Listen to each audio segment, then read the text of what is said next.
Mount Lake Terrace going down 1-2-3 in the top half of the inning.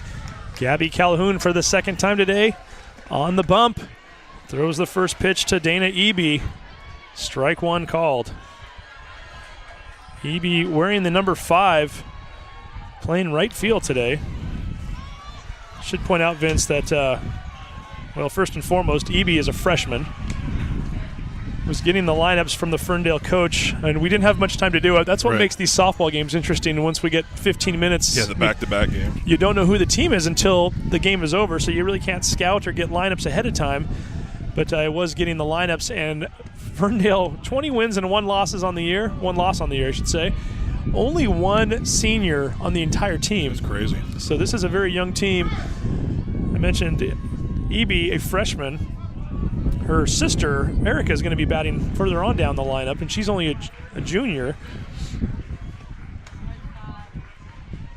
Ball 3, 3-1 is the count to Eby. So a freshman followed by 4 juniors, and then another freshman, senior, sophomore, freshman, junior. So only 1 senior on the team, and she is in the lineup. So it's a very young squad. We'll see what they can do here.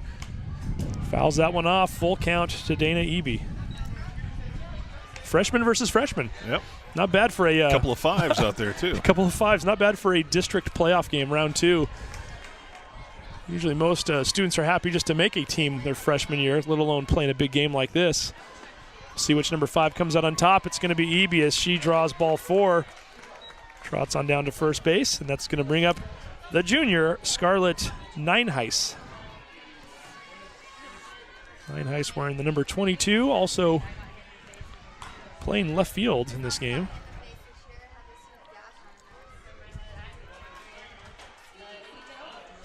Steps off the mound there. We're still waiting the first pitch.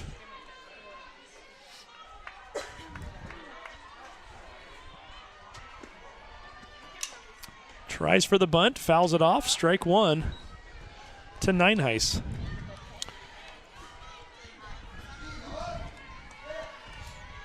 It's always interesting to me to see the strategy in softball with these 60-foot base paths and how critical it is to be able to move runners into scoring position, how important it is to be able to lay down a good bunt. Tries for the bunt one more time and fouls it off for the second straight at bat. You're thinking, wait a second, that didn't look like a traditional bunt. It really isn't a traditional bunt. She's actually trying to drive that ball down into the ground along the third baseline, not just tap it down there. She wants to make sure that the third baseman has to field it. Of course, with 2 strikes now, we're assuming the button is probably off. And swings and misses. Nineheis took a run at that one. Can't make any contact, and we have 1 out and our first strikeout at that. And this strikeout is brought to you by our strikeout sponsor, Icelandic Construction. So Gabby gets plenty of those in this game. Cadence Kane up to bat here for the first time. Kane is playing shortstop in this game. And we never did really a full count last game, as I'm just quickly looking at this. 9 strikeouts for Calhoun in the first game against Marysville Pilchuck over the course of 7 innings. She now already has 1 here in this game. Outside ball 2, 2-0 is the count. That last pitch didn't miss by much, and that's the pitch that was really effective for her in game 1 tonight. Bring that on the plate and let it leave the plate as it gets there. Gets that one in the strike zone. It's fouled off. A couple players coming over to take a look. It's Fitzgerald and Wilcox. Neither one of them able to make the play as it floats over the fence into foul territory. 2-1 count. It's easy to get distracted here, Vince. There's always something going on, as we can see parts of all 4 fields from our viewpoint here. Hear a bunch of cheering, and you're never sure if it's for your game or not until you look. And Stanwood and Marysville Pilchuck playing in a loser-out game just over to our right now. A little pickle action, I think, was going on over there, Steve. 3-1 count. We do see a 1-0 score there. I'm not sure who has the lead. Try to get you some scores as we get them. That one's hit right into the gap. It's going to go all the way to the fence. And they are going to try to wave Eby home. Easily scoring is Dana Eby. 1-0 Ferndale here in the first inning. Well hit ball right into the gap between right and center. splitting the two outfielders almost perfectly and went all the way to the fence. And, boy, she's quick. Abby is. She got around the bases in a hurry. And stand-up double. And we mentioned only a freshman, so she showing why she's a leadoff hitter. Draws the walk on a very nice at-bat, and then able to come around on that double by Cadence Kane. That brings up Abigail Bethuse. Does that name sound familiar? It sounds a little familiar. I think we may have, if it's not her brother, it's got to be a relative that played against the Hawks baseball team here last week. Yeah, I've been told Brady Bethuse is in fact her brother. Bethuse, the pitcher, pitched a very good game, by the way. A first-round district playoff game against Mount Lake Terrace. Unfortunately for him, he was going up against your son that day. Yeah, that's right. A 1-0 affair, which both guys, like I said, pitched very well. Unfortunately for Brady and fortunately for Dominic, one pitched a shutout and one pitched a complete game, one-run game. And Hawks getting the better end of that one. Perhaps Abigail thinking about that and getting a little revenge on behalf of her brother today. We'll see. So number 16 stands in there and already has a 1-0 count. She looks at a ball on the first pitch. Gabby winds and fires. Strike outside corner. Nice pitch by Calhoun. Yeah, I tell you, if she can hit that spot, she can just about live there the entire game, because that is really difficult for a right-hander to reach. And if you do, you're just going to get it off the end of the bat. Calhoun not wasting any time. She's ready to go. 1-1 count. A little bit high that time. Ball 2, 2-1.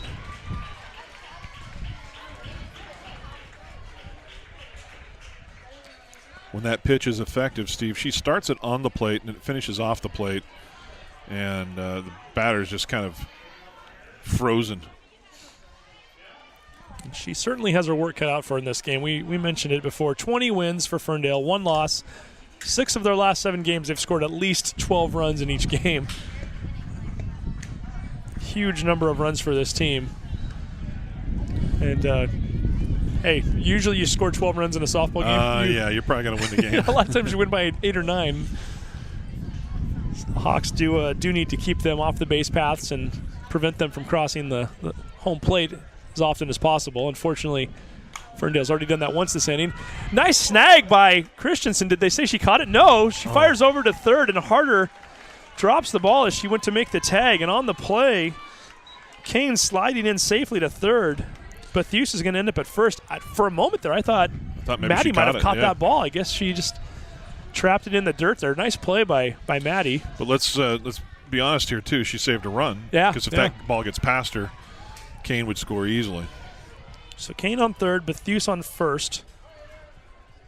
That will bring up the pitcher, Lauren Maley. Maley also a junior. Looked very good on the mound in the first inning. 1-2-3 in the Hawks, top of the lineup. I believe she also pitched the complete game against Stanwood right before this one. At least whenever we looked over, she was on the mound anyway, so I would assume that she went the distance in a 12-2 victory. So I wonder how long the umpire is going to be tolerant of this. Every single batter so far for Ferndale has called time for the sole purpose of resetting the whole rhythm of the at bat. It's a trick I'm familiar with because my son likes to do it. You know a thing or two about that. I've seen that a couple of times. Yeah. Has he been warned ever for doing that? Oh yeah, he has. Maley fouls that one off down the third base line. 1-2 is the count. I think he knows how much he doesn't like that as a pitcher, so if he can return the favor, he gladly he'll does do so. it, yeah. Well, perhaps when Calhoun comes up to the plate again in the second or third inning, she'll repay Maley as well, as Maley keeps stepping off on her. Mm-hmm. Gabby looks in, winds and throws. Hit right into center field. Standing right there is Aversano to make the quick catch. And immediately gets it back into the infield, holding Kane at third base. Nice play by Aversano to do so. 2 away, and that will bring up number 15, Savannah Schaller. I think Coach Rasmussen's probably going to school a little bit here on these hitters the first time through. And one thing we've learned, if Gabby leaves a ball anywhere waist high and right over the plate, it's going to get hit pretty hard. And that one was hit hard. It just was hit right to Aversano, so that's something we'll have to keep an eye on.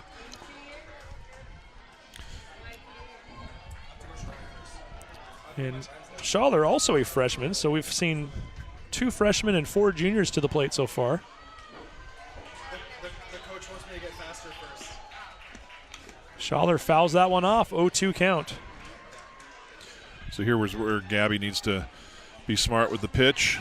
Maybe throw something off speed, something off the plate, let the batter go fishing a little bit here. Gabby looks in. She's ready. She's winding. And the pitch. Fouled off once again. Still an 0-2 count. That's a pretty good decision. Coming inside on the hands there. I like that.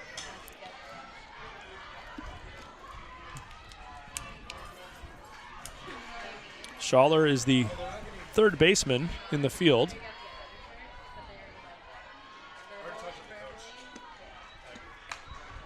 Hits that one right back to Calhoun. She looks at the plate, finally throws it over to first, and gets the put out over there. Ferndale threatens, and they do, in fact, get a run, but they don't come away with any more. They strand 2. We head to the second inning. Ferndale 1, Mount Lake Terrace 0. You are watching the Sound Live Sports Network.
And we are back, top of the second inning. Hawks trailing Ferndale 1-0. Second round action, a.k.a. the semifinals. Both of these teams advancing after winning a game earlier tonight. Hannah Wilcox up for her first time in this game, looking at a 1-1 count.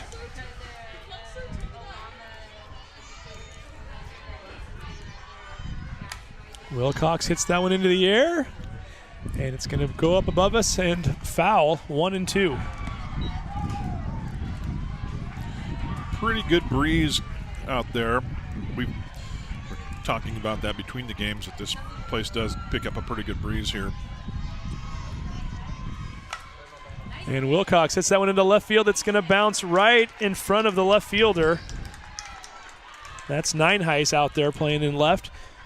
Wilcox ending up on first base, the first base runner of the game for Terrace. I think that's a pretty good indicator, too, of the wind. That seemed like that knocked that ball down. I thought when it left the bat that the left fielder had a sure play on it, but the ball came down as the wind is going from the first base side to the third base side almost exactly. Brings up Hannah Beisch, the senior.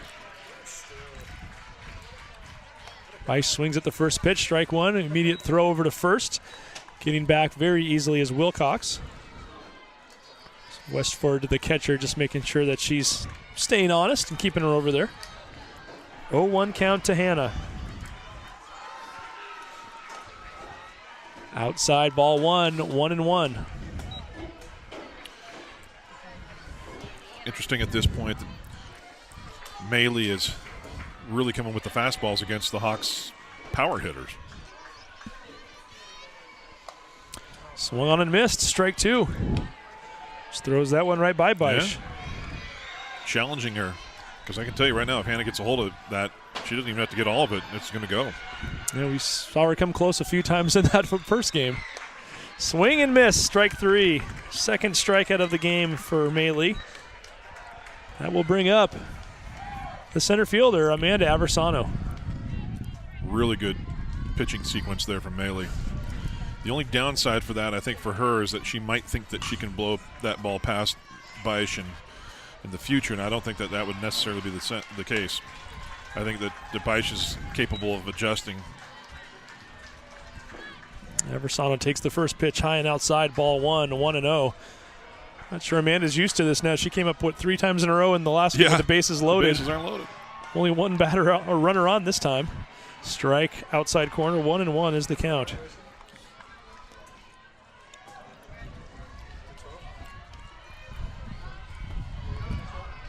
It's definitely a fun environment here when you've got four different fields going, 8 different teams.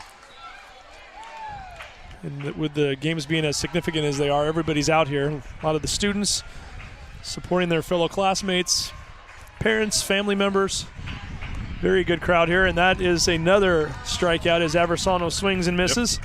The 3rd strikeout of the game for Maley, and that will bring up Sammy Harder.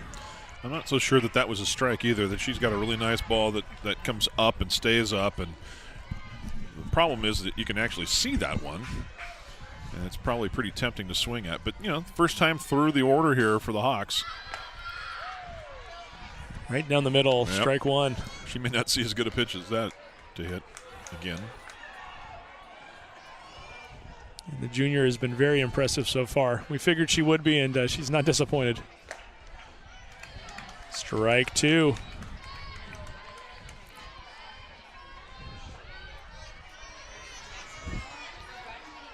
Carricker awaits on deck. Swung on and missed. Ball is dropped. Catcher starts to chase her down the line. That's Westford. Finally throws it over to Brown. Gets the final out. 3 strikeouts that inning for Miley. And we head to the bottom of the second. Ferndale with a 1-0 lead. You are watching the Sound Live Sports Network.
And here we go, bottom of the second inning. Ferndale with a 1-0 lead, looking for more here. Stepping up to the plate, the senior, the only senior on the Ferndale team, Colette Brown, the first baseman. Colette batting number 7 in the lineup as Ferndale scored 1 run in the bottom of the first and stranded 2. Brown fouls that one off. 1-1 is the count.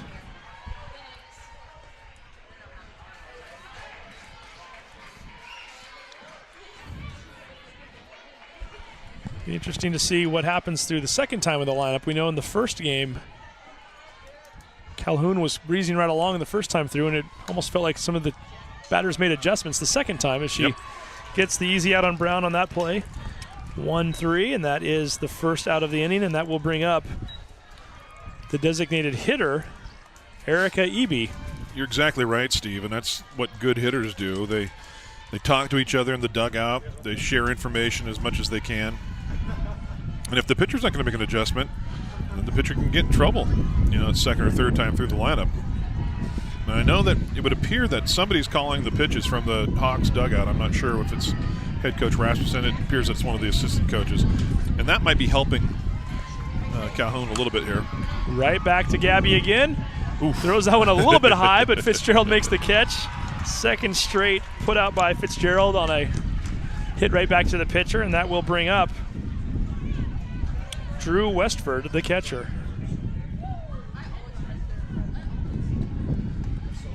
So 2 very quick outs there for Calhoun.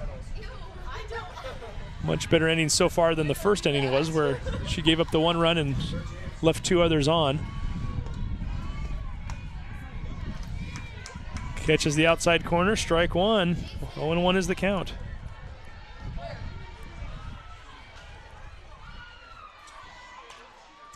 Calhoun wasting no time. She's ready to go again, and here it comes. High that time, ball 1, 1-1.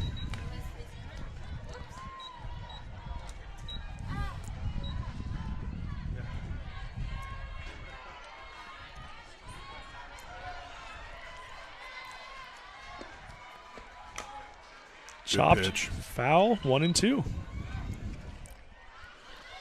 Well, second inning here, Calhoun seems to be mixing it up a lot more than she was in that first inning. So, And looking much more comfortable. Yeah. Looks like she might be into a little bit of a groove here, and we certainly have seen that with other pitchers in the past. Yeah, of course. As soon as I say that, darn it. hit right up the middle there. That's an E on DeMero right here, I tell you, for bringing that up. Give Westford a little credit as that one as well, as she got a lot of good bat on that one. Put it into center field. 2 outs, 1 on. And we head back to the top of the lineup where the freshman, Dana Eby, is hitting once again. Eby walking in the first. Ended up coming around to score on Kane's double. Ball 1, 1-0. Saw it in the first inning as well. Eby does have some wheels too, so if anything hit on the ground, your best play might be at second. Lifts that one just foul down the right field line. Might have missed the line by about 4 or 5 feet, not by much. Fortunately for the Hawks, that is a long strike and brings up a 1-1 count. Wind continuing to blow here. We're feeling it up even up here in the booth right now. Maybe especially up in the booth. I'm sure you can hear it. Coming right through the headphones there. Ball 2, 2-1 is the count. Try to get you some more scores here as soon as we can. We've noticed the apparently Stanwood now with a 5-1 lead against Marysville Pilchuck. That is a loser out game, so if Pilchuck loses that one, the Wesco North champs would be sent home early. So they lost to Mount Lake Terrace 11-5 in the first game of the day. 2-2 count to Westford. Good pitch. Calhoun gets her on the inside portion of her hands there, fouls that one off, and we're still looking at 2-2. Look around here making sure that all the papers are covered. I'm afraid something's going to try to blow away. It's not feeling much like May right now, is it? Sun is still out, no rain today, so we can't complain about that. Just a bit high, ball 3, 3-2.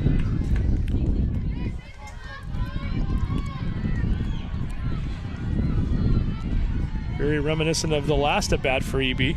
Took that count full before drawing the ball 4. Hits this one over to Wilcox, fields it, throws to Fitzgerald, and the Hawks get out of this inning without any damage. 1 runner left on. We head to the third. Ferndale 1, Mount Lake Terrace 0. You are watching the Sound Live Sports Network.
Good idea up there, 1-8.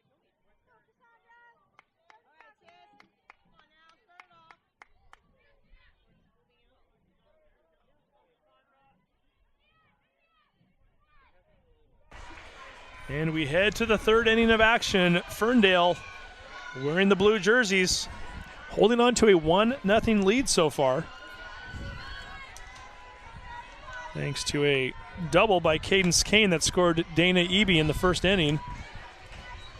And that is where we stand right now as Cassandra Carricker, the junior, looking at her first at-bat of this game. And Cassandra already has a strike on her. 0-1 is the count. Wow, where was that? 1-1 is the call. Lauren Maley, the junior pitcher, looking very good here so far. She struck out 4 through 2 innings of play. Only given up 1 hit so far. And she already has a 1-2 count on Cassandra Carricker. It's pretty clear if you don't start your bat early here or be thinking fastball that she's just going to blow it past you. She's that solid. There's another example. Swung on and missed, and that is the 4th straight strikeout for Maley right there. That's going to bring up Megan Bruce. Bruce, your right fielder also. Looking at her first at-bat of this game. Strike 1. Especially when you look at how Jordan Willard, the pitcher for Marysville Pilchuck, throws a much slower ball. That's quite the adjustment you have to make from one game to the next just 15 minutes later. You're looking at probably a difference, I'm going to just guesstimate here, of about 12 to 15 miles an hour different, maybe more, but at least 12 to 15 miles an hour different on the fastball, because the Marysville Pilchuck pitcher really never came in hard with a fastball. Swung on and missed, strike 2. And just to put this into perspective a little more as I flip my page here to look at the last game, I don't recall the Hawks striking out very much in that game. No, I don't think they did. As a matter of fact, why don't we try 0? I don't have any strikeouts first, so I don't think Willard struck out 1 Hawks batter last game. That's saying something, too. And Megan Bruce is 1 pitch away from being the 5th straight strikeout in this game. Right. Lauren Maley missing on that one, ball 3. Full count to Megan Bruce.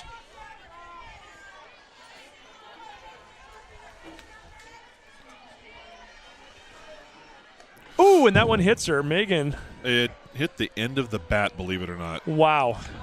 Talk about getting lucky there. That one was inside. At the very least, it was ball 4. Oh, they're going to say it hit her. Yeah. I thought it did, because it didn't sound like it hit bat. But and knowing Megan, she's pretty tough. It's like, no, I'm just going to stay up here. But to her credit, the Ferndale coach wants to come out and get an explanation, and it's like, no, it hit her. It doesn't matter. Megan might have a little bruise there. We just show her the hand if we need to. I just got a score update that Glacier Peak is up 5-1 in the 5th over Meadowdale. Wait a second here. The only thing they could do is have a discussion here, but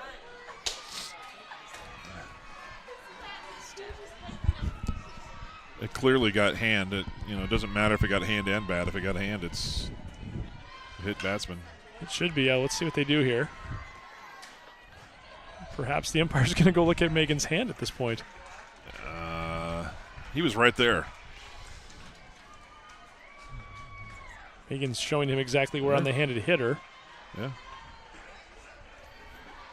I would be surprised if they reverse this at this point, but let's see what they end up doing here. Oh, you got to be kidding me. And they're going to I've never seen it, Steve. I've never seen that happen. You just can't do that. You cannot do that. It was clear that she was hit in the at-bat. It wasn't a strike. It wasn't called a strike, which is the other thing you could argue, but then she'd be out. Well, if they argue that, they would argue it's a foul ball. Well, but you can actually be hit in the strike zone if you're hanging out over the strike zone and it's a strike and you're hit. It would have been a 3rd strike. At least that would be the way it would be in baseball. Yeah, I think they're calling this one an actual foul ball. Then they're going to say it actually hit bat. and therefore it was a foul. So 3-2 count still to Bruce. In what is definitely now the longest at bat of the day. Yeah. Both pitch-wise and time-wise. Ooh, that one looked like that almost hit her. It definitely hit her. I don't know what else she's got to do. She's been hit twice. And this time the umpire says, go. We'll give you that one. Now, look at, see, they're going to get the same. They're going to get the same comment from the coach, and I don't see what the difference is. Why is that coach questioning? Because she doesn't run the first. She needs to drop the bat and run, regardless of if they hit her or not. We're going to have another conference on this one. That's ridiculous. Looks exactly identical. Coach comes out, says something. They're going to conference over at first base. Shannon Rasmussen going over to talk to Megan to see what she's doing. I think she's going to see if she's okay. First and foremost, obviously. Yeah. And, Shannon's going to go out there, and it's clear that she was hit. So I don't understand. She was hit the first time, but may have caught a little bit of bat. The second time, it's really clear that it hit her on the arm. And, again, it was not a strike. The ball was up and out of the zone. And I got to tell you right now, if they call her back to home plate, you might have to hold me back. And Connor Bruce, we already know Connor's going to go down. Yeah, Megan's twin brother's up here right now in the booth, and he says he's heading down too if need be. We'll keep him up here. And I wouldn't be surprised if they substitute somebody in for Megan because she took 2 shots on the arm, for crying out loud. Not only the arm but the wrist. That's even worse. Yeah. I'm sure that. Yeah, it looks like they're at least going to get a pinch runner, if not actually substitute for her. So number 24 into pinch run. And we look at our roster, and we don't have a 24, but that's okay. So a runner on first base. Gabby Calhoun stands at the plate. 1 out. Hawks still trailing 1-0 here in the third inning in what is becoming a very long top half of the inning. Well, I can tell you right now that Megan Bruce's at-bat definitely was, that, like you said, the longest at-bat. And if there's going to be any kind of discussion at this point, there's another person down there at the fence line that I'm sure is going to have something to say, and that's Megan's dad, who, by the way, is not afraid to share his opinion. And Johnny Bruce is a dear friend, and we coached for many, many years together in MTHS baseball, and he's a great guy. Great guy. So I think we're finally ready to see Gabby Calhoun come to the plate. Took a while, but yeah, I'm not sure what the whole concern is here other than making sure that Megan's okay. And obviously she's back in the dugout now. She has a courtesy runner for her, so even that shouldn't hold up the game. But apparently both sides have had this explained to them in some way, shape, or form. I can only imagine what that sounded like. Yeah. But at any rate, we are back on, and Gabby Calhoun looks to bunt, fouls that one off. 0-1 count to Gabby. I think this is something we're probably going to see Coach Rasmussen go to a little bit. If you get somebody on, or if somebody's playing deep on the corners, maybe you lay down a bunt, because right now Melee is just blowing the ball past batters. Fouls that one off, 0-2. Yeah, it would certainly make sense. I mean, we've seen them swing away and not be able to get anything, so why not try to manufacture runs the old-fashioned way and play some small ball. As long as you're in a very tight-knit game, you can get away with that. And right now with a 1-0 game in the third, why not? We saw Marysville Pilchuck throw the ball around a little bit. High ball 1-2 to Calhoun. One thing that at-bat did, the Megan Bruce at-bat did, is it sure changed the tempo of this game, slowed things down quite a bit, and Melee was on a roll.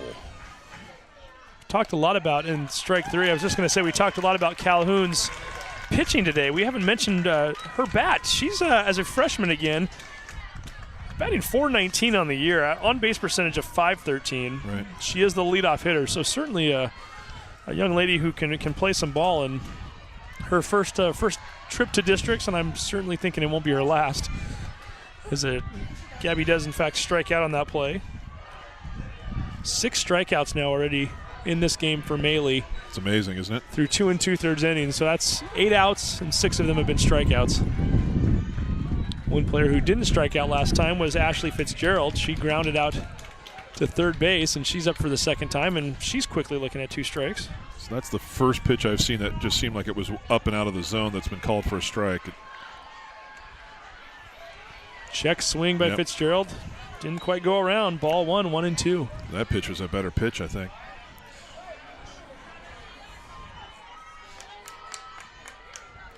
Mealy winds and throws. Almost caught the outside corner. They did finally call it strike 3. I thought that was a strike. And strike 2, I think. On maybe we hit the board wrong, but they were going to call it. 1-2. 2-2 count, okay. Fouls off. The next pitch, still 2-2 to Fitzgerald. I think it's still 1-2, but I could be wrong. See what the umpire holds up here in a second. Yeah, we've got a full count on the board, but I don't think that's right. Not a full count, no. We do know there's 2 strikes. Well, now we know there's 3. Yep. So doesn't make any difference. No. Swung on and missed, and for the second straight inning, Mealy gets all 3 outs via the strikeout. She has 7 for the game. We head to the bottom of the third. Ferndale up 1-0. You're watching the Sound Live Sports Network.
Well, here we go into the bottom of the third inning. Ferndale with a 1-0 lead. Get you a few other scores while we have them. Glacier Peak shocking Meadowdale right now in the semifinal game. 6-1 lead for the Grizzlies. They are a few innings away from possibly advancing to the district championship game against the winner of Mount Lake Terrace versus Ferndale here. Bunt is laid down. Harder can't quite come up with it. And on the play, Nineheis singling right down the third base line. She is on base with nobody out, and that will bring up Cadence Kane. Kane, who has the only RBI so far today with a double in the first inning. Good little slap bunt there just to the left of Sammy Harder. Tough to handle. See if Kane is swinging away here. I would assume she is. Looked like she was thinking about a bunt. Pulls back, ball 1. Other scores going on right now. Stanwood beating Marysville-Pilchuck. That is a loser-out game. It's 7-1 in the third inning. And we've got apparently quite the barn burner over to our left. Everett and Marysville-Getchell, loser heading home in that one. Everett currently with an 8-7 lead in that game. So we'll keep you posted on our scores. And that's the danger of having 4 games go on all around each other there, as Kane fouls that one off, and it actually ended up on the field where Stanwood and Pilchuck are playing. Yep. Just across the fence, didn't go really into play, but it did go into foul territory over there. Swung on and missed. Strike 2. 1-2 is the count to Kane. That had some smoke on it. That's got to be one of the faster pitches that she's thrown all day. Yeah, Calhoun getting a little stronger here as she goes. Her 10th inning of pitching. Looks in for the pitch. Ball is hit to Christensen. Took a wicked bounce on her. Ends up going in between her feet there. Into left field, and on the play, Kane ends up on first, and Nineheis ends up on second. Nobody out here in the third, and that's going to bring up the cleanup hitter, Abigail Bethuse. What did I miss there? The home plate umpire had gone out in case there was a play at third, and the Ferndale batsman there did not see him coming back, and we almost needed a new umpire. Ooh, ouch. Jeez. Well, fortunately, that didn't happen. It all worked out, but Bethuse shows bunt, pulls it back. A little confusion on the part of the Hawks there as far as who's going to be covering what base. I'm a little concerned about that. Harder stayed home, and Christensen crashed to third. You don't need two people over there. You need somebody covering the bunt. And Bethuse already with a single in this game. Batting in the cleanup spot, so you've got to think she's got some power. Ball is high, outside, ball 2, 2-0 is the count. And Lauren Maley, who flew out to center field in her first at-bat on a ball that was hit very well, just happened to be hit right at Amanda Aversano, awaits on deck.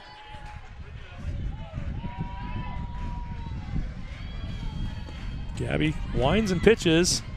Fouled off there as Bethuse going for the bunt. Fouled it just underneath her and back towards Beisch at the catcher position. 2-1 is the count. Everybody crashed the way they're supposed to on that play, so it looks like they've got the strategy figured out. Yep, Harder cheating up the line at third base. Outside, ball 3, 3-1. You really don't want to walk anybody at this point. You don't, and on a 3-1 pitch, if Bethuse is given the green light, she might be waiting for something fat right down the middle, and that could be dangerous as well. Let's see what we get here. Right down the middle, hit over to Wilcox. Takes the easy play at first. No, on the play. Fitzgerald not able to come up with it, just flat out dropped it.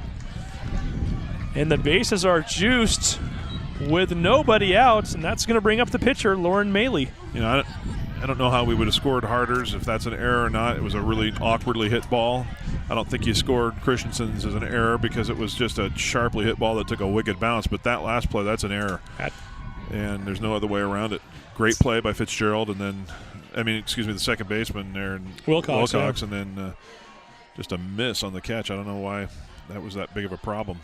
Yeah, and you had her out by plenty of time. You could have easily made that catch and underhanded it, and you still had her by 15, 20 feet.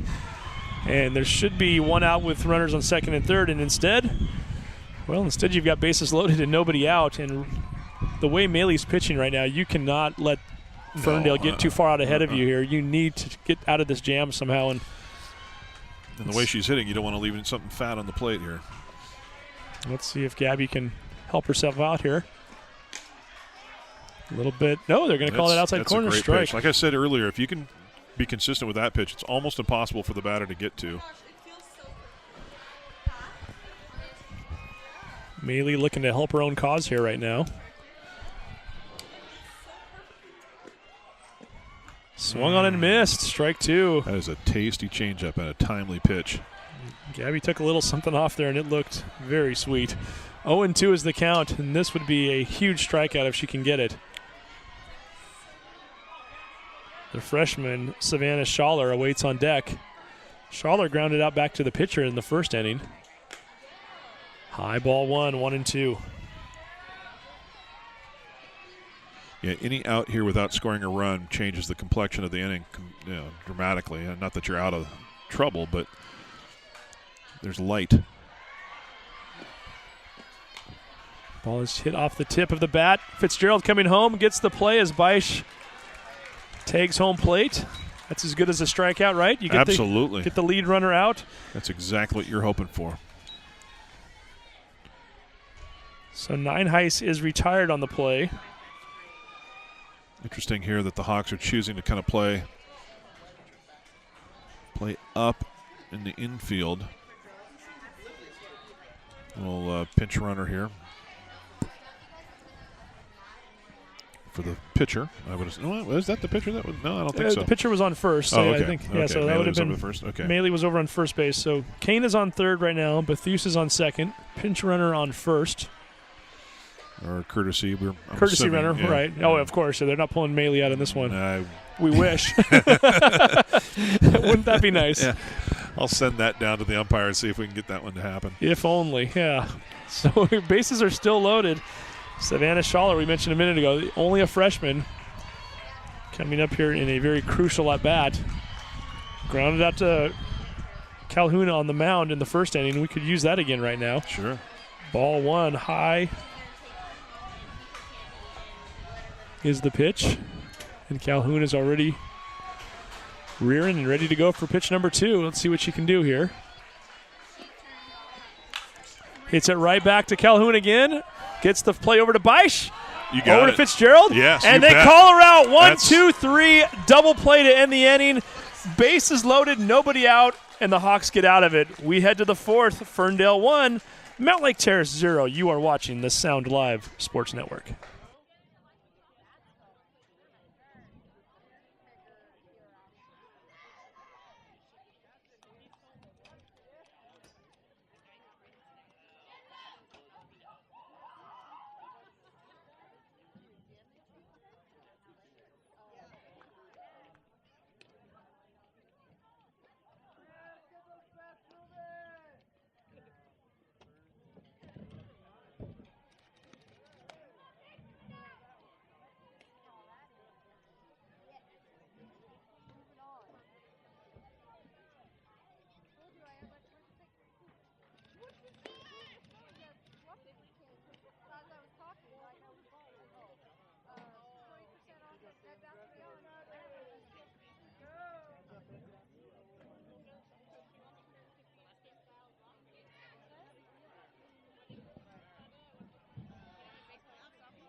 And here we go, top of the 4th inning. The Mount Lake Terrace Hawks struggling to hit Lauren Maley. She has struck out 6 of her last 7 batters. And that 7th batter was hit by pitch. So really not a lot of bats seeing ball here right now. And if you need to break out of a hitting slump, if you will, as a team, this is not a bad player to have up. Maddie Christensen coming to the plate here to lead off the 4th inning. Maddie flew out to center field in the 1st. See what she can do here now in the 4th. Hits it down to the right field line. It's going to go over the right fielder's head and against the fence. Maddie digging for 2. She's heading for 3. Throw is way late. Maddie standing on third base with a triple. Exactly what the Hawks needed. It's so huge that she was able to get 3, because now anything in the outfield you can tag and score here. And, you know, there's a great example. We were talking about it during the break. How are the Hawks going to respond here? Are they going to make an adjustment to this pitcher, because she's throwing heat? And, I mean, it's good, solid fastballs, but that's the only thing she's been throwing. So what do? You push the ball and you go with the pitch. Wilcox hits that one over to second base. Maddie's going to try to come home. Safe! And on the play, the ball gets away. Wilcox jogs on down to second base easily. 1-1 is the score. The Hawks tie it up. You know, Christensen hesitated. I'm not so sure that she did that purposely to kind of deke both the catcher and the second baseman. Was it second baseman or the first baseman that fielded that ball? It was the second baseman, yeah. Because Schaller. The catcher sort of relaxed, and then all of a sudden the throw came in, and it was up the third baseline, and Christensen was able to slide in safely. And the complexion of the entire game has now just changed. No outs. And Hannah Beisch is up, another very solid hitter. Ball 1-0. We talked about this with Renee Boss earlier about when you are playing a team that has something to lose, a team that has gone almost undefeated their entire season. Sometimes it's to your advantage as the underdog, because once you put a little pressure on them, they start thinking about, hey, I haven't been in this situation before. You know, I'm not used to being in a tie game 1-1 in the 4th inning. I'm not used to, you know, having my way with these North End 2A teams. That's a very good point. Ooh. Strike 2 called, 1-2. That's a great pitch. Calhoun has gotten that pitch. And I'll tell you what, let's just call it what it is. The Mount Lake Terrace batting lineup, it does taper off a little bit once you get by Beisch in terms of batting averages and on-base percentages. It would be great if she could somehow, some way push Wilcox over to third at the very least. Yeah. Before Aversano and Harder come up. No outs here. Runner on second base, 1-2 count. And you're so right, because if you get that run over on third base, just a sharply hit ground ball might be able to score somebody. That's not going to do it. No, that's going to be shallow right field. And the center fielder, actually, Bethuse calls off the right fielder, EB.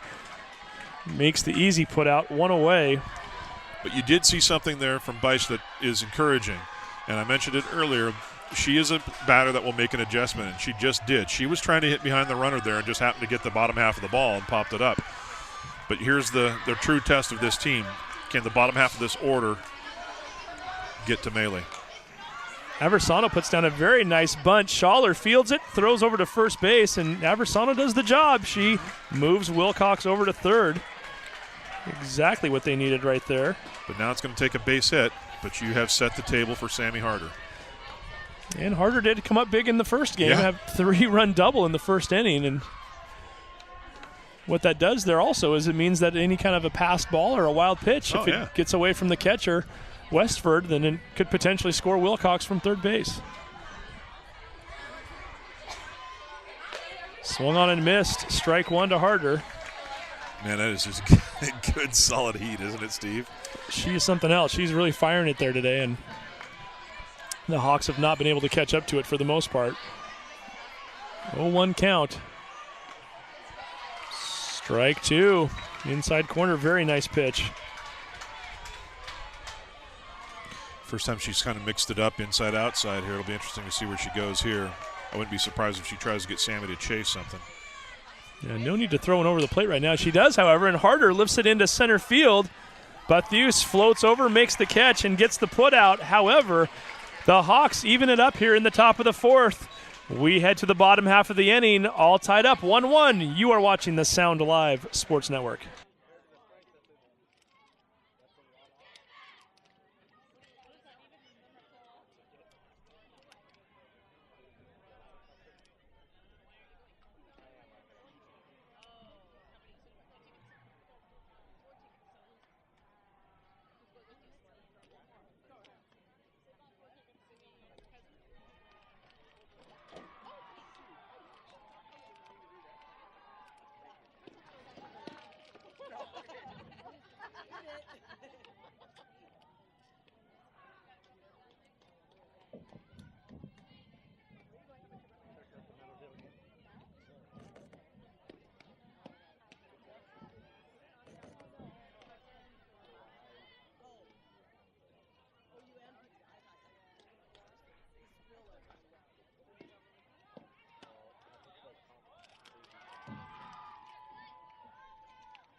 Here we go, bottom of the fourth inning, a new ball game, all tied up 1-1. Thanks to a leadoff triple last inning, or the top half of the inning rather, by Maddie Christensen, who then scored on what was a potential fielder's choice as Hannah Wilcox hit the ball over to second base. Second baseman Schaller tried to come home to the plate, not in time, and it actually got away from the catcher. And this one is lifted into right center field. It's going to go up against the fence. And leading off the inning is the senior, Colette Brown, and she's standing up at second with a double. Somewhat similar to the way the Hawks led off the top half of this inning, only one less base. But anytime you get a runner that far along on the first batter, it's always good things tend to happen, let's put it that way. But then again, bases loaded and no outs last inning, and the Hawks got out of it. Go figure, yeah. Let's see what they can do here. The sophomore, Erica Eby, up to the plate. Looking to bunt. Takes a shot at that one and misses it. Strike one.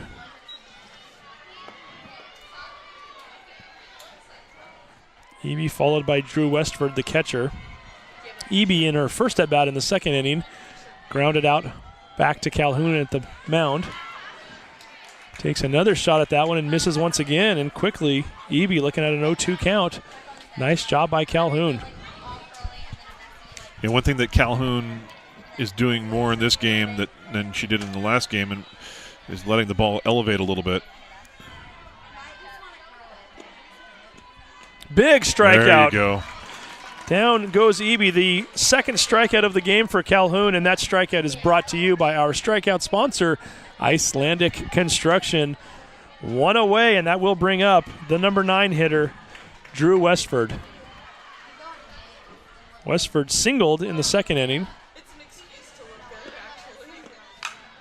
And does so once again, hits that one right up into the middle. Center field, coming home on the play and scoring is Brown. Ball was thrown up the line just a bit by Aversano. Yep. That been just a little closer to the plate, we might have had a very interesting play there. Unfortunately, it is not. And for the second time in this game, Ferndale has taken a 1-run lead. Now 2-1 here in the 4th inning. And again, I think Calhoun in that first game, she was really just confusing the Marysville Pilchuck batters by keeping that ball down and away. And this game, the ball is elevating a little bit. That's something that Renee Boss also picked up on when we were talking to her in that first game, how she's able to keep the ball down. Dana Eby now with a base hit into right field. Westford hustling around to third base on the play. Runners on the corners with 1 out.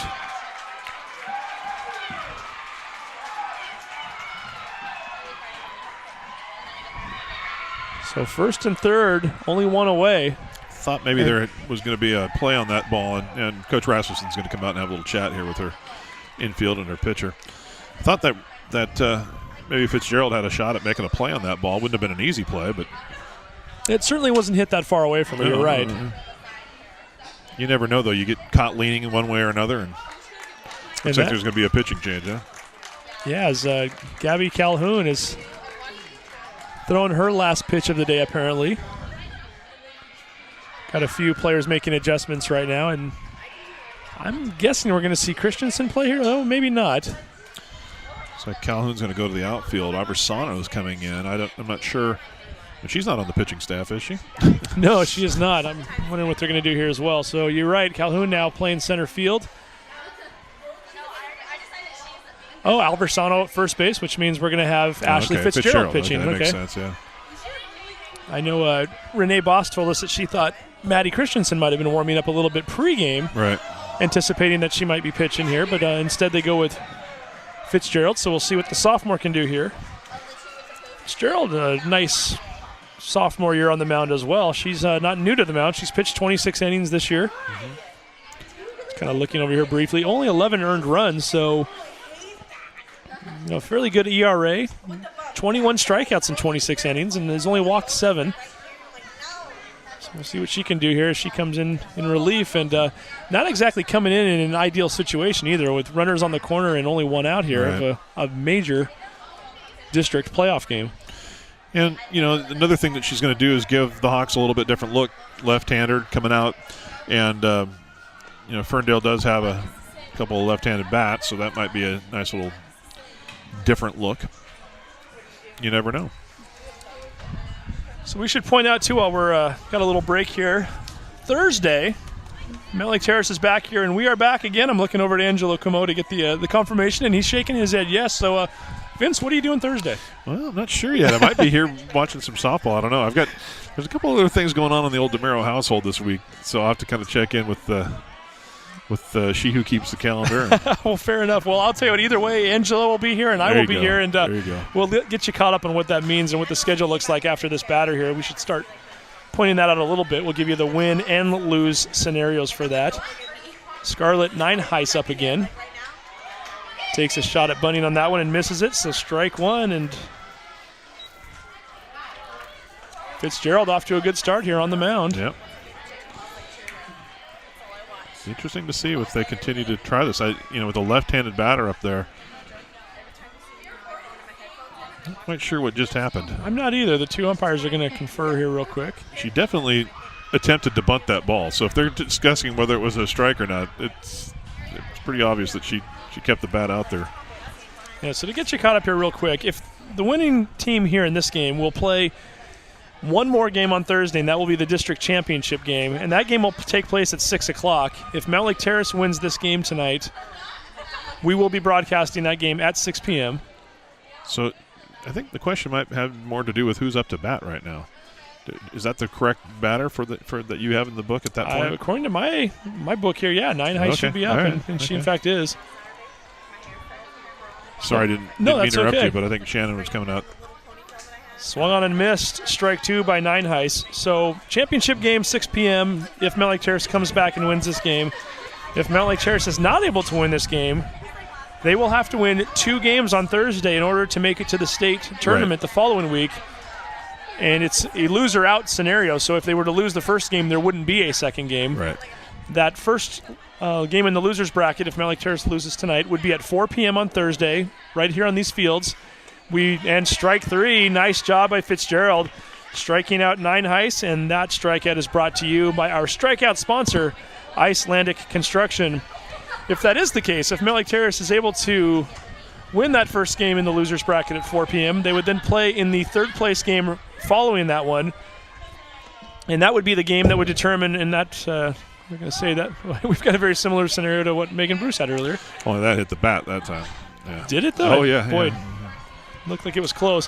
Anyway, if Mount Lake Terrace were to win 2 games in the losers bracket on Thursday, they would qualify for the state tournament the following week. So stay tuned. We'll get you an update later on after this game's over to confirm exactly when we will be playing on Thursday. But either way, we will have at least 1 game on Thursday for you, maybe 2, on the Sound Live Sports Network. Foul ball there by number 3, Cadence Kane. 2 outs here. Runners on the corners. Actually, runners on second and third. Fitzgerald winds and pitches. Saws her off. Pops it up to Christensen, and the Hawks get out of another jam. They do, however, give up 1 run, and Ferndale does take the lead. We head to the 5th inning. Ferndale 2, Mount Lake Terrace 1. You are watching the Sound Live Sports Network.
And here we go, 5th inning of play coming up.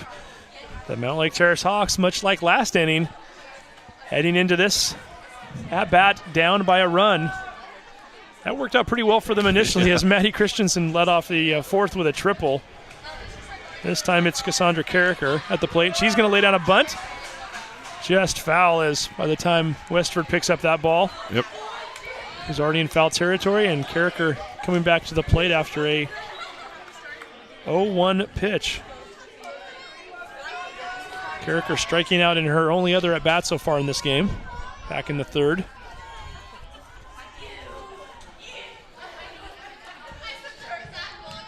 Maley throws the pitch. Carricker bunts it over to 3rd. Quick throw by Schaller, and she gets her. Very nice play. But we are seeing a little bit different strategy here in the bottom part of the lineup.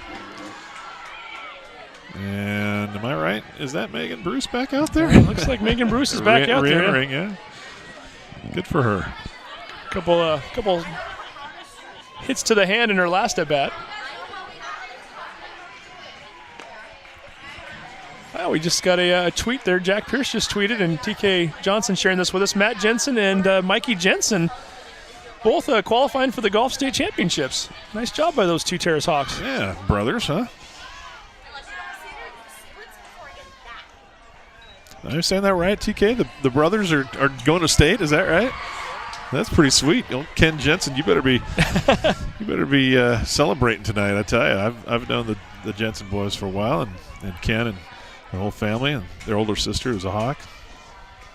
Well, good for the Jensens, and congratulations to both of them, and best wishes. That's we always like to see Hawks going to state, and hoping a softball team out here in front of us does so eventually. But yeah, we'll take 2 already tonight. That's a nice way to start the evening. High ball 1, 1-2 to Bruce. Speaking of state and Bruce, Connor Bruce went to state in swimming this That's year, right, right? So yeah. maybe it's time for Sister Megan to get back there as well. Fouls that one off, 1 and 2. I was talking to my son Dominic, who's also a senior this year, about, I've taught at Mount Lake Terrace now for 26 years, and I honestly cannot remember a 4-year span, or even for that matter a 2 or 3 year span, where we've had this many individuals and teams make it this far into postseason. Swung on and missed, strike 3, and Bruce goes down on strikes. It's really quite remarkable, Steve. Yeah, and I've been following Mount Lake Terrace sports obviously for the better part of 3 decades. Ooh, that sounds bad, doesn't it? But we know all too well that there have been some lean years, some lean decades, if you will.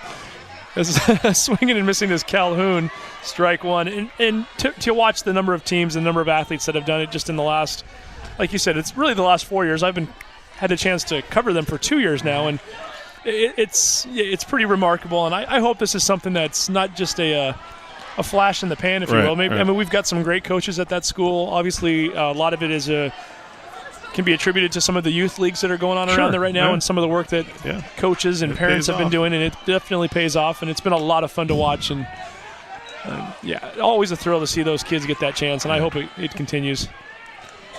And what do we got? We've got a baseball team already qualifying for state, a girls track team. Got the Jensen boys now that are doing it in golf. That's right. I don't. Couple of tennis. I was going to say Matt. There. I'm sure Nikki and Tina, I think, are probably going for tennis, and it just keeps going on and on and on. We like to see that. And let's be honest too. Mount Lake Terrace High School is one of the smaller 3A schools in the state, and has been for some time. And we're, it's not exactly bursting at the seams with athletes, so. A valid point. I mean, the attendance is down 200 or 300 from what it was just 4 or 5 years ago, and yet they still keep going. Calhoun flies out to right. That is the end of the inning. We head to the bottom of the 5th. Ferndale 2, Terrace 1. You are watching the Sound Alive Sports Network.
And we are back, bottom of the 5th inning. Ashley Fitzgerald continues to pitch here. This time she's facing Abigail Bethuse, the center fielder. Bethuse singling in the first and reaching base on an error in the third. And for the the third straight at bat, she almost got on again. Just hits that one foul. 1-1 is the count. Got a final score from the other semifinal game. Glacier Peak has, in fact, defeated Meadowdale. Congratulations to the Grizzlies. Not only have they qualified for the district championship game, they've also qualified for the state tournament the following week. And they have punched their ticket down to Lacey. And now they just await to see who their opponent is, as this game here between Ferndale and Mount Lake Terrace will determine that. We've still got an exciting game going on to our left over here. I don't know who's winning, but we can see the scoreboard says 10-8. It's Everett and Marysville-Getchell. And that game might become of interest to us because if Mount Lake Terrace does, in fact, lose this game to Ferndale, they would play the winner of that game at 4 p.m. on Thursday. So we'll keep you posted as to who that is and get you an update when we can. We hope we come back and win and we don't have to worry about it, but you never know. So this umpire has been very patient with these Ferndale batters because it seems like every second batter calls timeout after the pitcher comes ready to pitch. 1-2 pitch. Gets her on the inside, pops it up right over to Christensen, makes the easy put out. Bethuse is down, 1 away, and that will bring up the pitcher, Lauren Maley.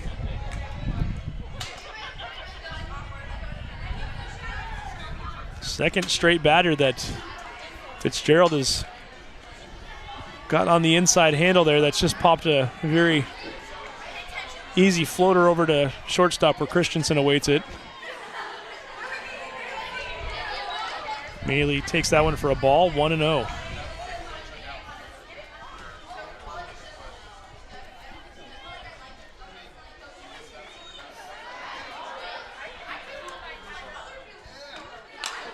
Ball is hit over to third base. Harder fields it, throws it across the diamond. Out! Nice play by Aversano. Digs that one out of the dirt. Absolutely. Maley is out.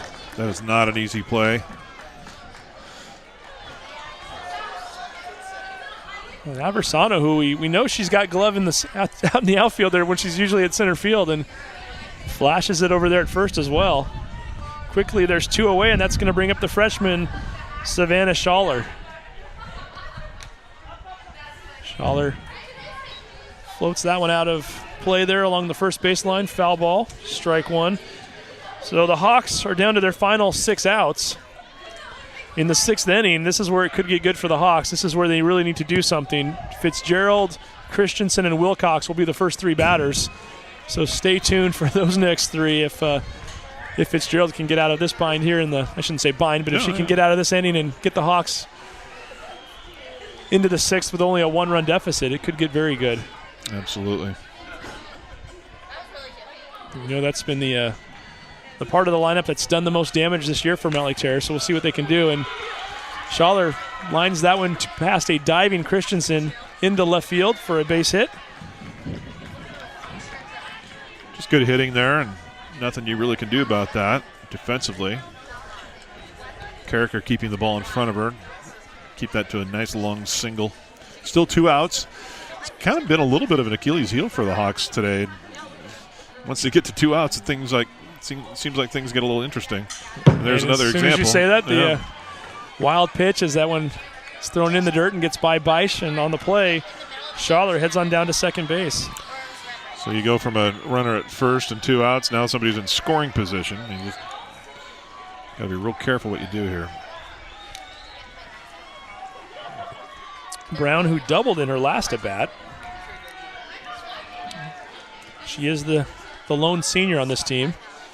Takes that one for a ball, 1-1. Should be 2-1 on the board there. Yeah, 2-0 actually. 2-0. So 2 balls and 0 strikes. It's the beauty of it. We're sitting here right next to the scorekeeper, so we can help them out and they can help us out. It's all 3-0 now. It's 3 balls and no strikes. We'll get it right here eventually, Morgan. 3 balls, no strikes. She does have the 2 outs right. I'll give her that. A little bit low. Yeah, they're going to say the strike. Okay, yeah. Strike 1. There we go.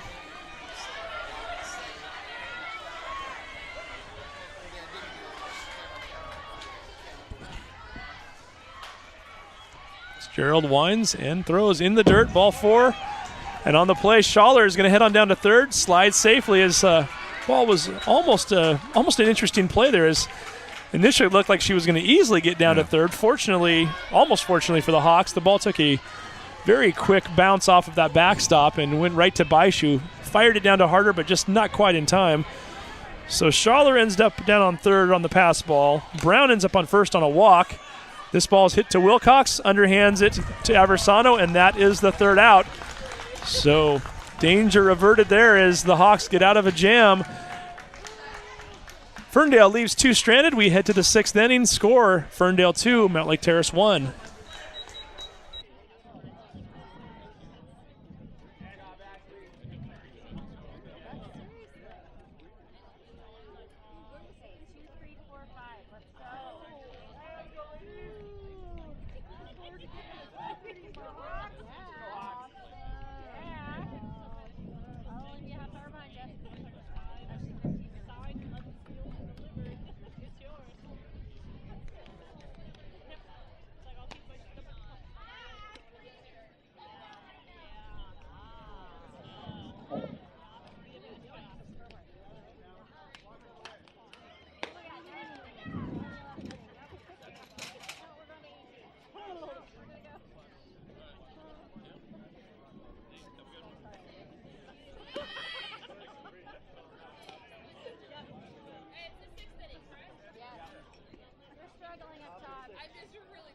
struggling upstairs.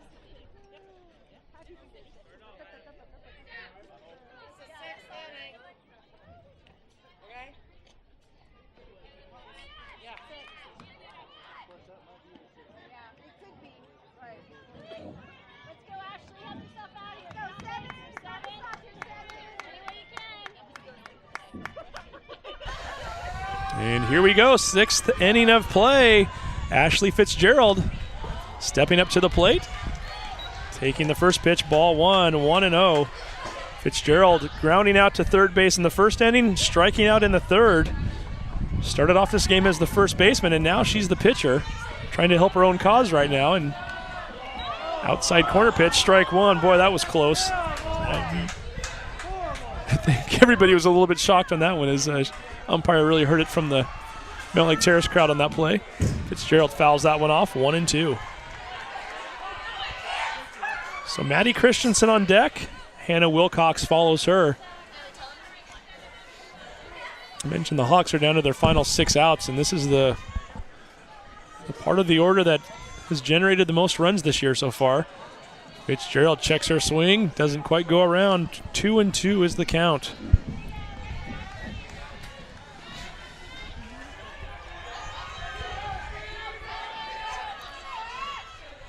Swung on and missed, strike 3. Fitzgerald goes down swinging. That's too bad. It would have been nice to see somebody on base with Maddie up. Now they can kind of pitch around her a little bit here. 9 strikeouts on the day, by the way, for Maley now. Yeah, that's phenomenal pitching. Through 5 1/3, and you're right, Maddie tripling in her last at bat, and you've got to wonder now what exactly Maley wants to do with Maddie. She's going to pitch to her, though, and Maddie lifts one into right field.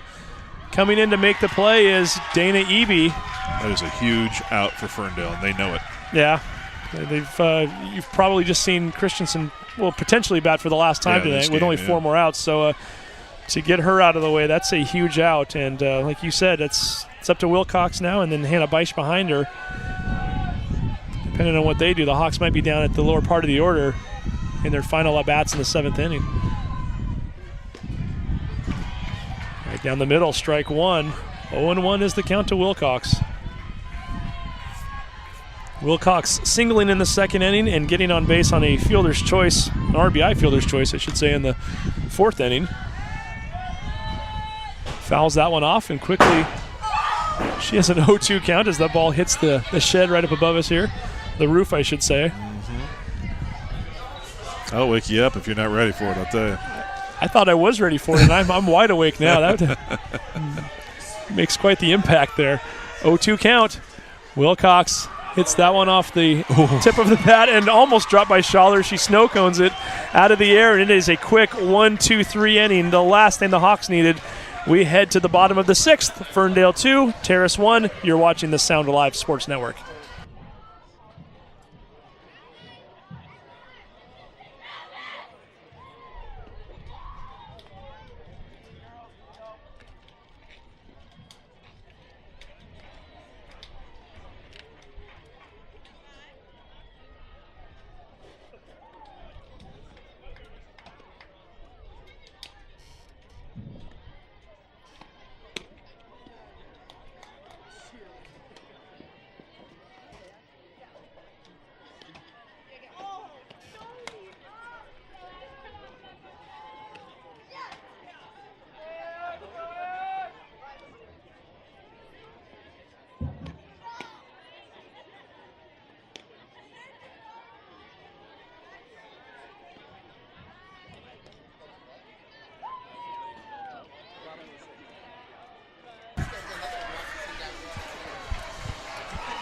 Here we go, bottom of the 6th inning coming up.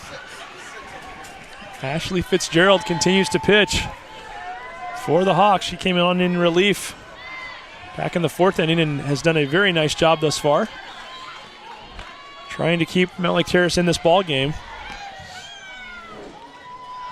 Ferndale with 1 run in the 1st, another in the 4th. Mount Lake Terrace's only run also coming in the 4th inning. And that is where we stand right now, 2-1. Ball is hit into right field. Feeding over there. Oh, not quite making the catch. is Megan Bruce, and unfortunately that means that the leadoff hitter there, which was Drew Westford, is going to be on second base via the error. That's too bad. She's a solid fielder. And that ball just got caught up in the wind a little bit and just looked like it hit the heel of her glove as it came down. That's too bad. Well, making matters worse is we're right back to the top of the lineup there, and we've seen that Dana Eby is a very solid player and now coming up with a runner on second base. She's already been on twice today, and on this play, Westford's heading down to third, and she's safe. Ooh. She's in a little bit of pain there, too, as the throw by Beisch got her as she was sliding into third base. That's why you wear those helmets, though. I think that might have gotten her in the... I think it hit the face mask. Hit her in the face mask? Okay. I wasn't sure if that got her in the chest or stomach either there, but...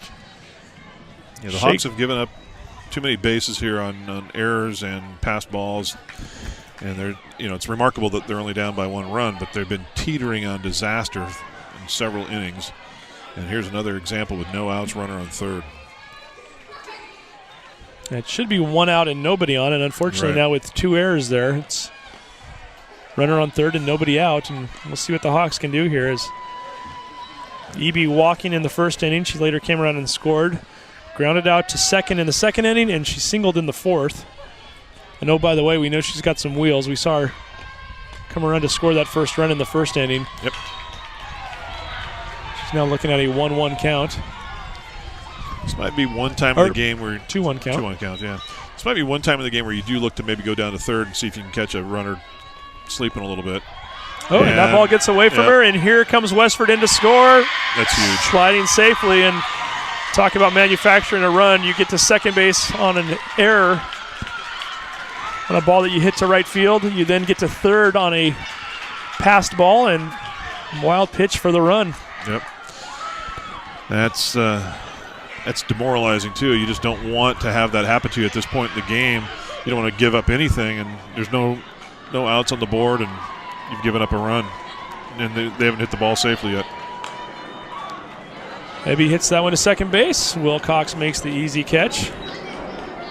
One away, and that will bring up Scarlett Nienhuis.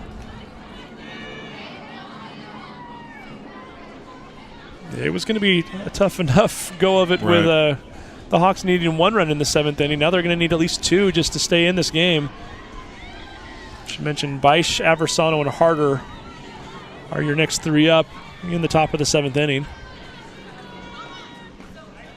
Nienhuis getting a nice little run and taking a swing at it and misses. Strike one. 0-1 count. Nienhuis 1 for 3 on the, I was going to say on the day, but she played another game before this. Right. 2 strikeouts and a single here so far in this game. Fouls that one off. Strike 2. 0-2 is the count. Every time I see a softball batter do what she's doing, I have a hard time wrapping my head around the whole physics of that. Still waiting to see one of the baseball players do it, huh?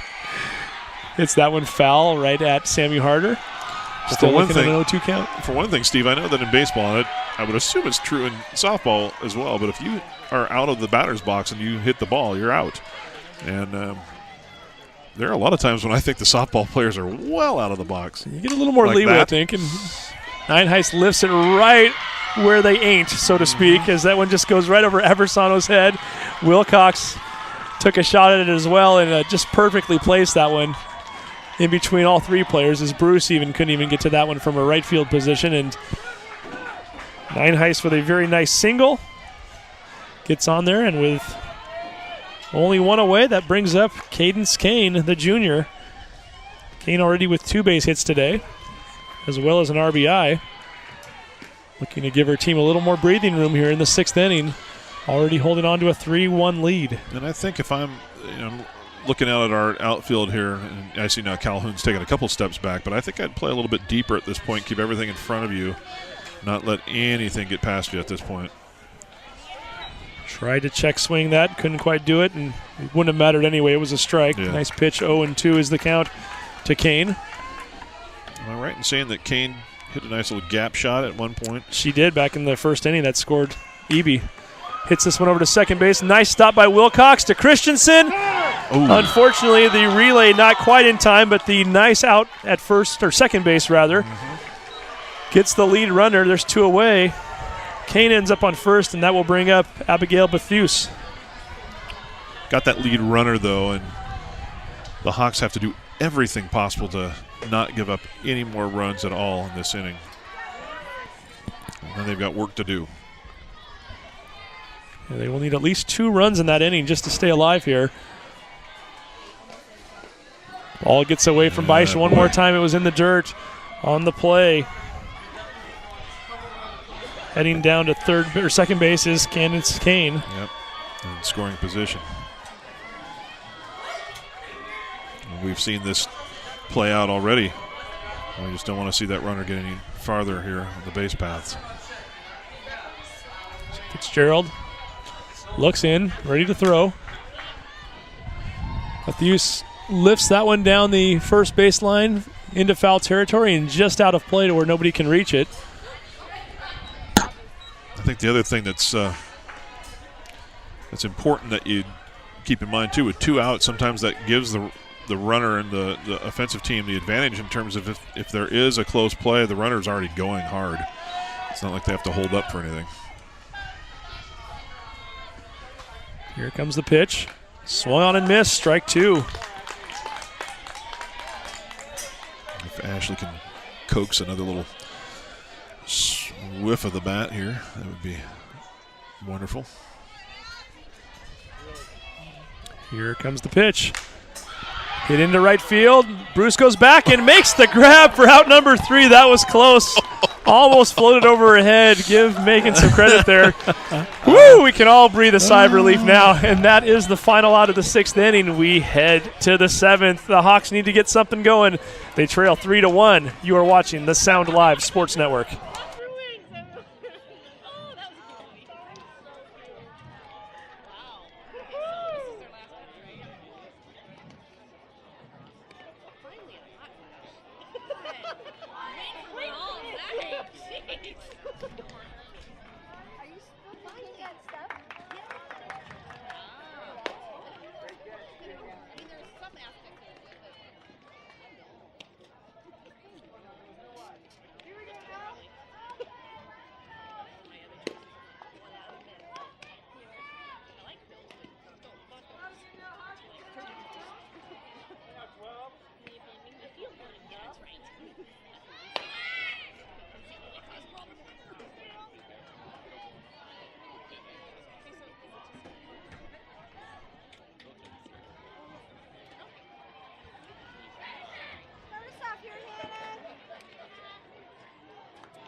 Well, here we go. Top of the 7th inning. The Hawks need at least 2 runs here in this part of the inning to keep this game going. They trail 3-1 right now. And leading off the inning, number 12, Hannah Beisch. Tell you, Vince, I can barely see it through the door over there. The game to our left is getting very interesting. I'll give you an update on that in just a minute. Marysville Getchell is playing Everett over there. It's 11-8. Everett is trailing by 3 with 2 outs, and they had a couple runners on, and I think they just got another base hit through there. So that game's getting good, and I'll tell you why that matters here in just a moment. High, ball 1. 1-1 is the count.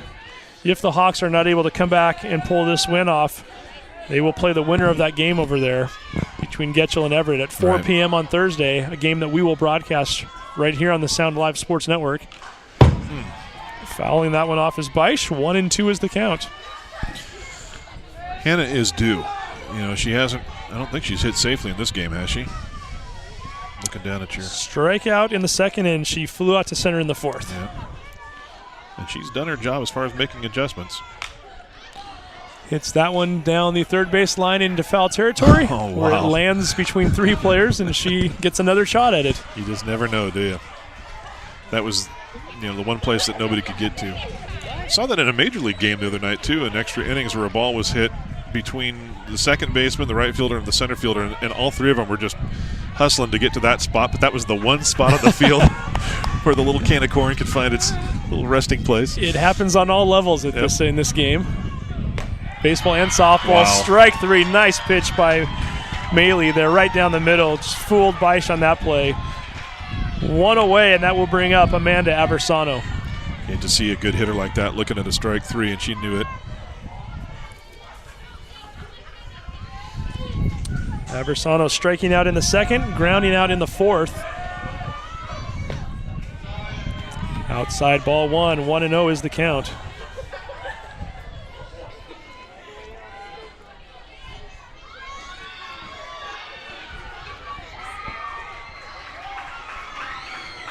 Swung on and missed, strike 1-1.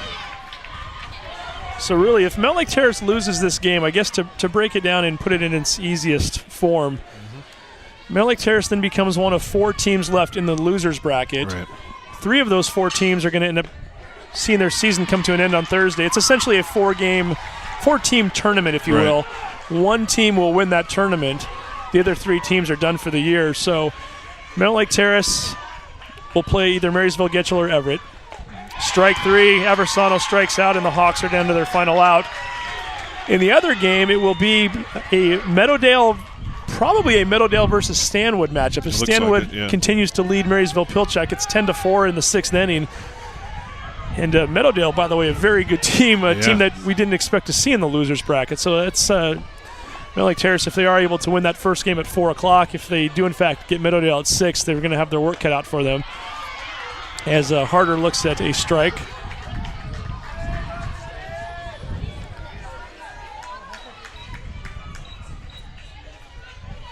So if the Hawks lose this game, we will be back on the air 4 p.m. Thursday. Harder fouls that one off, and she's down to her final strike. Hawks will be on the air either against Getchell or Everett. And if they win that game, they'll play either Stanwood or Meadowdale. 0-2 count. Swung on and missed. Strike 3. Maley strikes out the side to end the game. Your final score, Ferndale 3, Mount Lake Terrace 1. But like we mentioned, the season's not over. That just means the road just got a little more difficult. The road is long, but the road is not closed off. The Hawks still have a chance. We're going to take a quick break. When we come back, we'll wrap this thing up. Who knows? We might even have an interview. We'll see. But again, your final score, 3-1 Ferndale. You're watching the Sound Live Sports Network.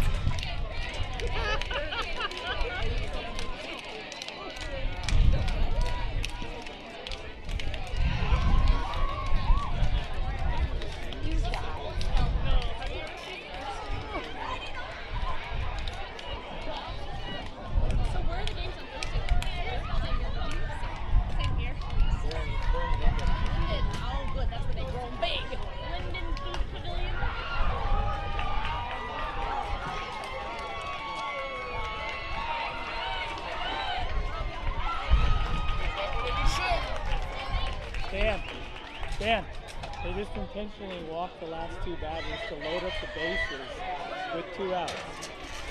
It's still 11-10. They had somebody on second that can only get the hit. Yeah. And they were intentionally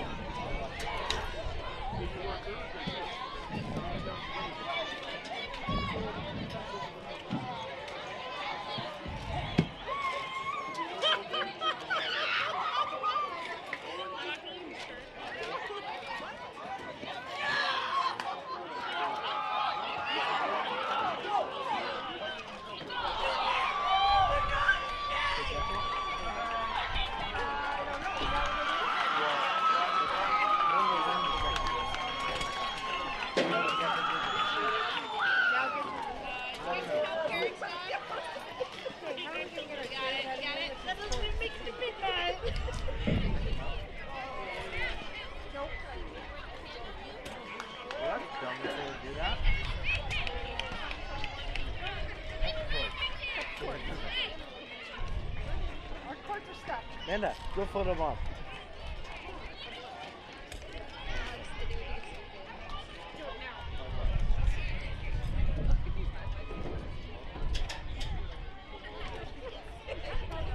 No, I definitely didn't.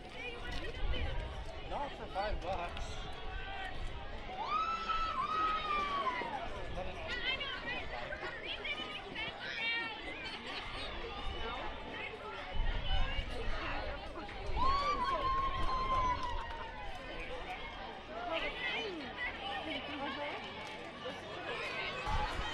And we are back once again where your final score, Ferndale 3, Mount Lake Terrace 1. We've got a very interesting thing happening over my shoulder here right now, and I can kind of see part of it, I kind of cannot. As I'll get an update here in just a moment. Everett might have just come back and won that game in the 7th inning. Did not see what happened. Anyway, here's the scenario right now. Mount Lake Terrace is going to play a 4 p.m. game on Thursday against the winner of Everett and Marysville-Getchell. Marysville-Getchell went into the bottom of the 7th inning with an 11-8 lead, and when we came back on the air a moment ago, Everett had loaded the bases. They'd already scored 2 runs, so they were down 11-10. Everett just won the game on a base hit, a walk-off base hit. So Everett just scored 4 runs in the 7th inning. Therefore, they have beaten Marysville-Getchell. They have advanced to the Thursday losers bracket games, and they will be playing your Mount Lake Terrace Hawks at 4 p.m.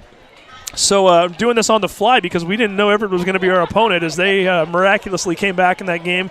Just looking really quickly, Mount Lake Terrace and Everett, I know they played at least once this year. I've got a game on April 25th. Mount Lake Terrace winning that game 9-0. So it bodes well for the Hawks. They've already beaten Everett once and beat them in convincing fashion, and that's going to be their first opponent on Thursday. So again, Mount Lake Terrace versus Everett, 4 p.m. Thursday. We'll broadcast that on Sound Live Sports Network. If the Hawks win that game, they will play one more game on Thursday. Following that one by about 15 or 20 minutes, another game that we would broadcast. That would be the winner of Stanwood versus Meadowdale. And if the Hawks were able to win that game as well, if they were able to win twice on Thursday, they would then advance to the state tournament played in Lacey the following week. So win 2 games on Thursday, advance, lose even 1 time, and you're done for the season. So we'll see what happens, and we'll bring it right here to you on the Sound Live Sports Network. So the Hawks, not a bad day. 1 win, 1 loss. Did advance to the semis where they ran into a very good Ferndale team, and we now see why Ferndale is 21-1 on the year. They are a very good squad, and they will be playing Glacier Peak in the district championship game, also here in Mukilteo at 6 p.m. on Thursday. So for Vince DeMiro, Angelo Camo, his entire staff, everybody here at HBN and from Mount Lake Terrace High School, TK Johnson, everyone involved, we thank you for watching today. Once again, your final score in the final game, Ferndale 3, Mount Lake Terrace 1. You've been watching the Sound Alive Sports Network. Have a good night.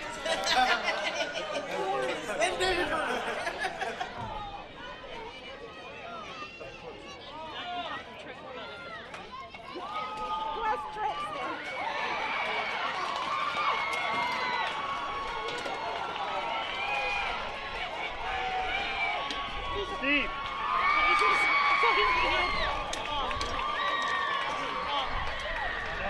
Oh, shit. Oops. I thought you guys were gone. Steve. Steve. Steve. What's that?